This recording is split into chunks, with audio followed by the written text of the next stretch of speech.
Hi, I'm Molly Suberthorpe. Here on my channel, I offer bite-sized tutorials and demonstrations in hand lettering.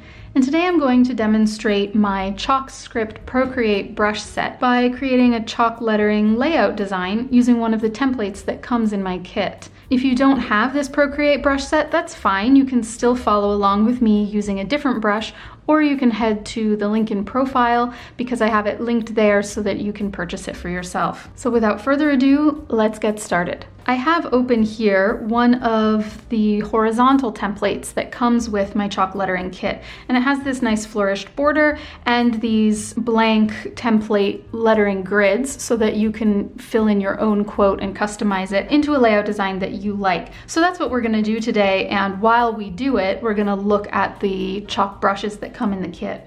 So to get started using this, I'm going to enter my layers palette and reduce the opacity quite considerably on those internal letter grids.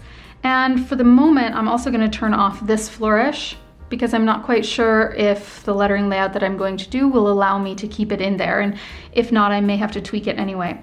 So now I'll make a blank layer and I'll come to my color palette and make sure that I'm on something like true white. I mean, chalk itself is probably slightly gray, so it doesn't matter if it's true white or not, but something pretty white.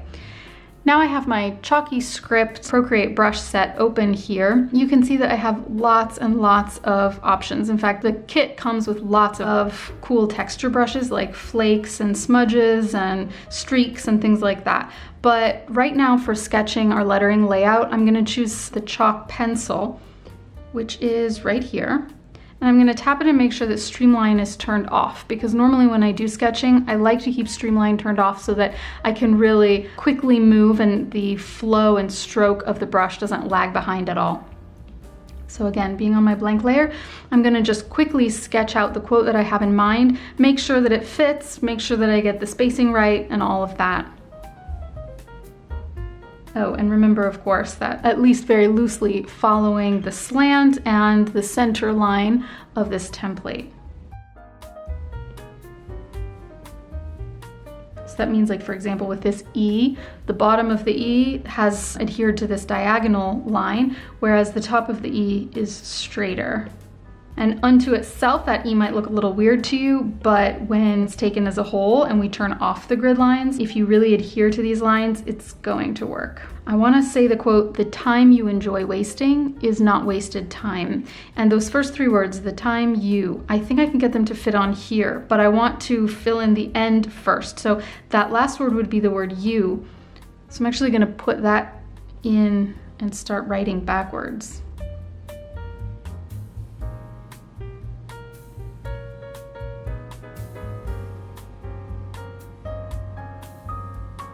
And now I can fill in the word time right here. And I'll know if I have to make any adjustments. I do, you see, so probably my E here is too large. My U as well can be much skinnier. And now I can move the T over further to the left.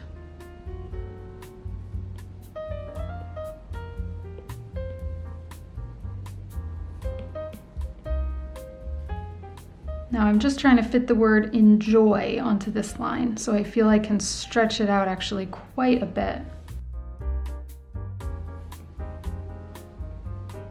And even though wasting is our next word and that W would have a slanted line, when I turn off the grid, I really want the impact to be very squared off. So I'm actually going to create a W that has a straight left side and right side.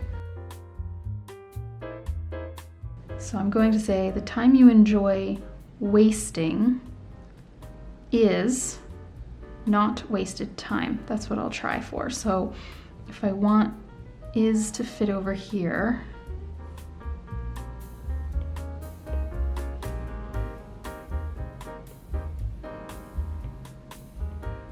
that one worked out pretty perfectly. Now I'm going to cross my A, just like the crossbars of my E, along that waistline or the center line here, you see.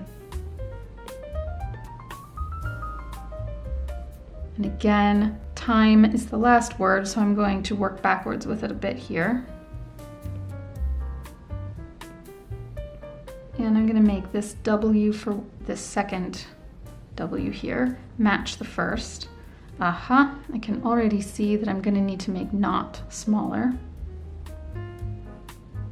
I don't bother erasing this perfectly because I'm going to redo this anyway.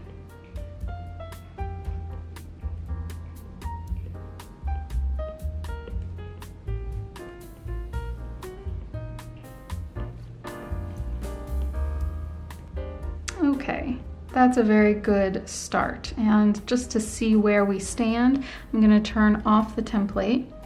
Okay, cool. I think that eventually I will be able to turn back on this little ornament and it's going to fit in there perfectly. The one quick thing I'm going to do first is fix this S because it looks bizarrely tilted. So let me first come and erase that. Then I do want to put the top and bottom bars on all of my eyes, so I'm going to make sure that I have those in where they need to be. And this S is probably going to end up having to be just a bit fatter. Okay, that's good enough for now for our draft. So now I will reduce the opacity of that layer quite a bit and turn back on our grid.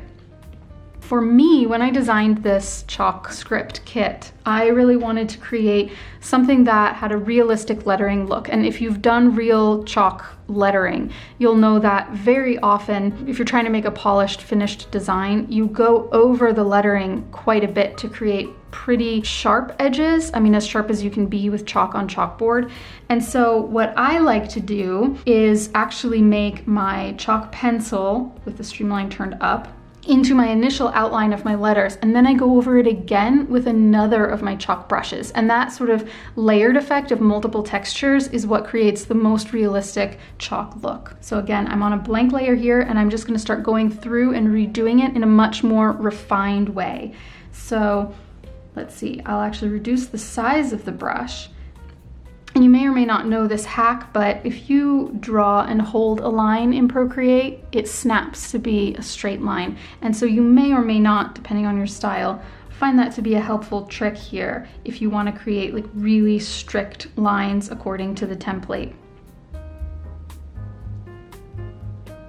And I think I'll make the thick downstrokes of all of these the width of about 2 or 3 pencil strokes. And again, I can already start going over them a couple times, and again, it already creates an even more realistic chalk texture.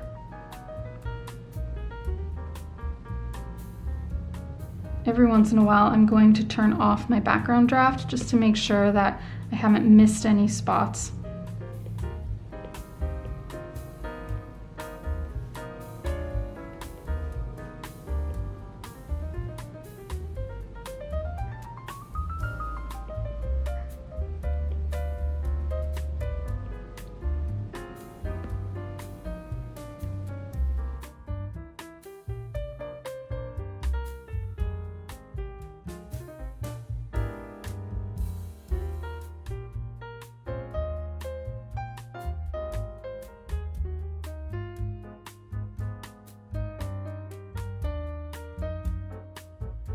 So to keep with this flourished border that I'm going to keep in the finished design, I just decided to adjust my M to have sort of a cooler center crossbar.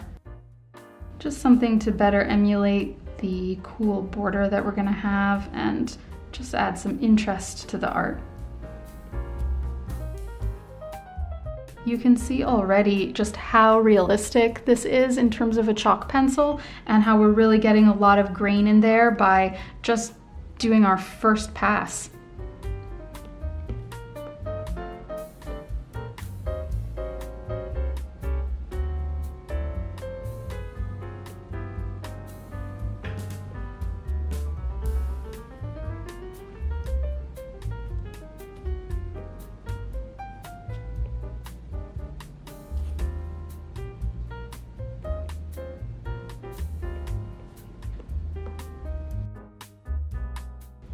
Now, because we're making our first pass of our final artwork, I'm going to make a new layer for the next line, and that will just make it easier if I need to tweak one line or another line, and I don't have to separate them using the selection tool.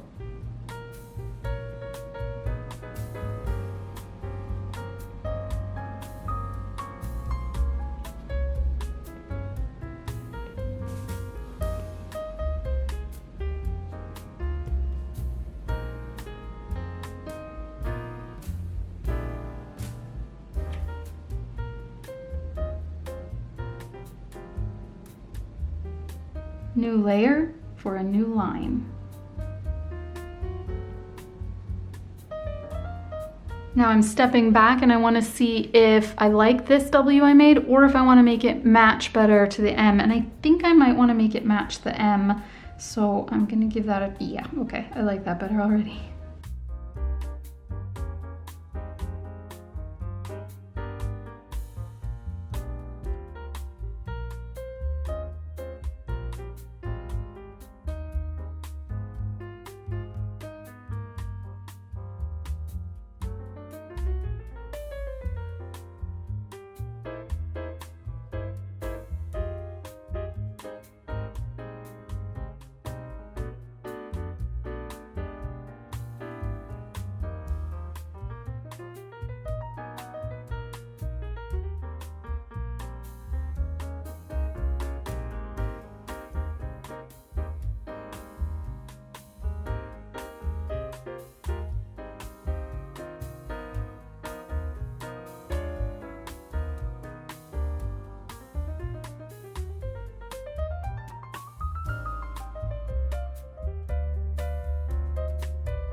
Okay, so I'll turn off the grid here and I'll turn off my draft sketch and let me turn on this little ornament.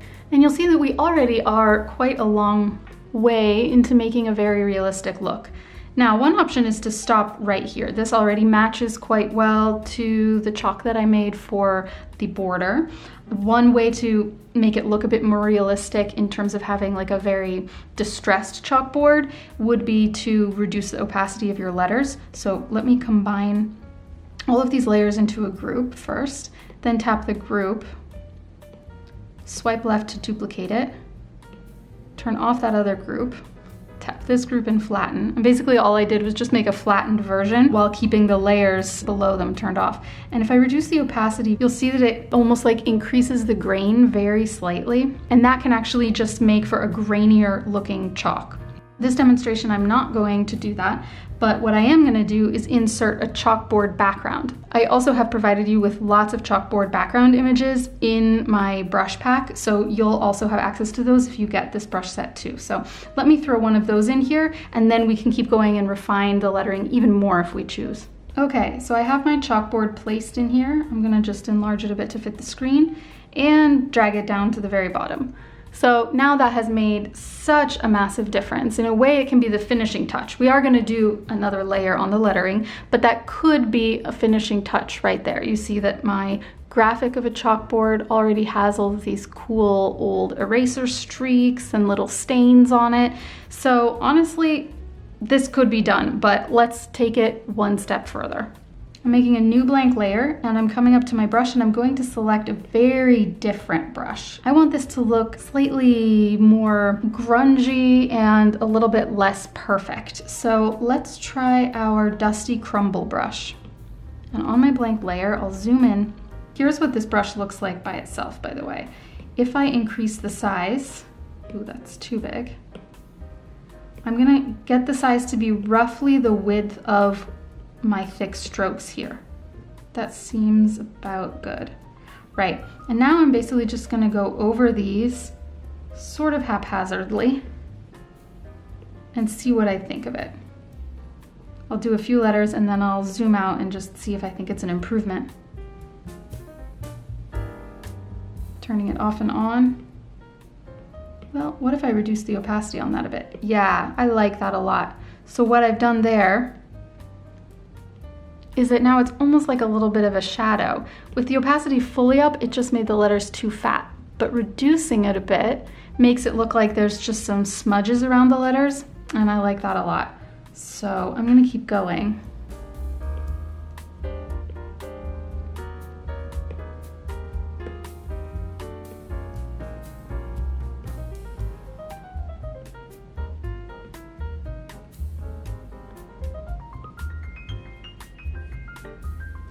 I'm not going to do new line, new layer here because I want this to kind of be one effect, and I've already decided that I like it, so I'll just maybe be a bit lazy and do this all in one layer here.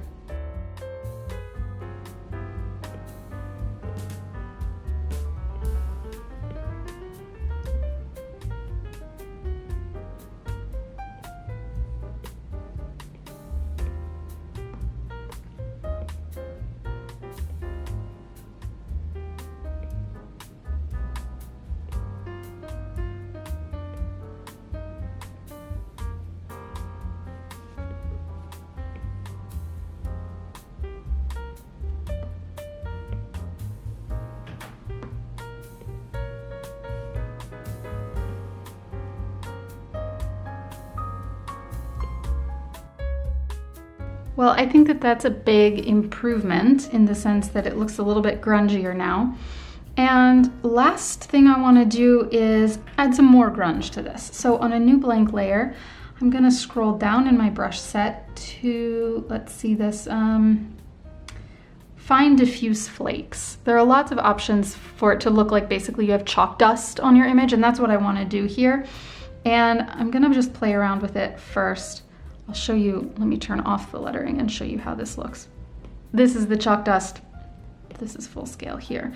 But I'm gonna basically sweep this across the page and then kind of reduce the opacity a bit. I'm not exactly sure. This is more something that you play around with, and then, you know, your experiments either pay off or they don't. This is also a pressure sensitive brush, by the way, so I designed it so that the more you press, the more speckles you get. So there I had pressed really hard, and here I'm pressing really lightly, and I'm getting fewer. Okay, I kind of like that. Let's see about some more, like these wet chalk splatters. Okay, yes, I like that. Let me first show you how those look. This is how they look. It's a much more subtle effect. So it's kind of like wet white splotches. So let's turn the lettering back on and throw this across the screen in some sweeps. Oh yeah, I like that because there's a dark spot here. I'll throw it in there, and then maybe this corner, almost like a chalky vignette. Okay, I say that this is good to go. I hope that you enjoyed this little tutorial about using my chalk templates. I'm gonna put on the screen now some more designs that I've done and just some previews of the other templates so that you can have a look at what's contained in the package. And again, right down in the description box, you can find the link for getting this for yourself, or just enjoy watching and follow along with a different brush. That's fine too. I thought maybe I would walk you through one other design that I did already using a different template that comes with my set. And here I've made a holiday card design, and I changed the color of the template lines to blue just so that they would pop out more for me while I was working, and they would contrast better against the letters. You see that with full opacity there turned on. So here is the template as it comes with my set. Here it is when I turned it blue. Here it is when I added my words, and you can see that I combined some all caps lettering with a bunch of script. And again, I really designed this as a chalk script set so that it works with all types of lettering, but flourishes really work well with this because of the pressure sensitivity. And basically combined a lot of different styles here, and then added these cute little stars all around. You can really do so much with this set. It's very, very versatile, and you can make it look as polished or as unpolished as you like. You see that on this one I chose not to put a chalkboard background in it because I really felt like, okay, it looks kind of nice being crisp, and if I use this as like a digital greeting, I kind of like it better without the chalkboard background. But that's totally your call. I would love to see what you create using my brushes. So please tag me on Instagram if you make something similar to these designs or based off of any of my tutorials, because I always love to see what you come up with.